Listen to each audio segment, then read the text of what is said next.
Thank you, Mr. Speaker. When President Obama sold his health care law to the American people, he made many promises. He guaranteed that if you like your doctor or your health care plan, you could keep it. He promised that his law would not raise your health insurance costs. My constituents will tell you that the health care law has broken these promises, that these guarantees are no good. Nearly every day I hear from folks, moms and dads, teachers, bus drivers, small business owners, health care providers, who are being hurt by the health care law.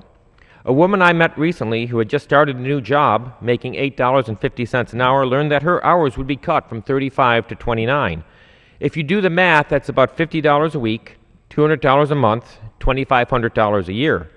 That may not sound like a lot of money to the elites here in Washington, D.C., but for a working person in western Pennsylvania, that can make a big difference with gas, groceries, or helping to pay the rent. A chemistry teacher recently called my office in Beaver County to share her story about the health care law hurting her coworkers. The special needs teacher's aides in her school recently had their hours cut from 37.5 hours to 28. That's a loss of $180 per paycheck. Many of these aides depend on this job to provide health insurance for their families. Thanks to the health care law, these teachers' aides and their families will lose their health care coverage. A mom from the North Hills of Pittsburgh recently got in touch with me to tell about the impact of the health care law on her family's small business.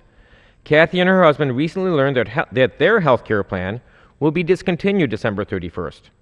Kathy told me that since Obamacare was voted into law, we have watched our deductibles soar, our premiums soar, and our blood pressure soar.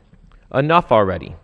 Kathy's sentiment is shared by many of the Western Pennsylvanians who called the office and who I've talked to at small business and constituent gatherings around the district. In the real world, when you buy a product that comes with a guarantee, if the guarantee is not met, you get your money back and you look for a new product. With only 13 days until the law begins to take full effect, more and more flaws are increasingly evident, and the President continues to delay, arbitrarily, major provisions of his health care law. We need to delay and dismantle the entire law so that a process of bipartisan health care reform can finally begin. It's time for a new beginning. It's time for a government that looks to the American people and our doctors and health care providers as not as subjects to be managed, but as partners who can help solve problems. It's time for a new beginning that brings Republicans and Democrats in support of bipartisan solutions together. As President Kennedy once said, let us not seek the Republican answer, let us not seek the Democratic answer, but the right answer. I thank the Speaker and I yield back.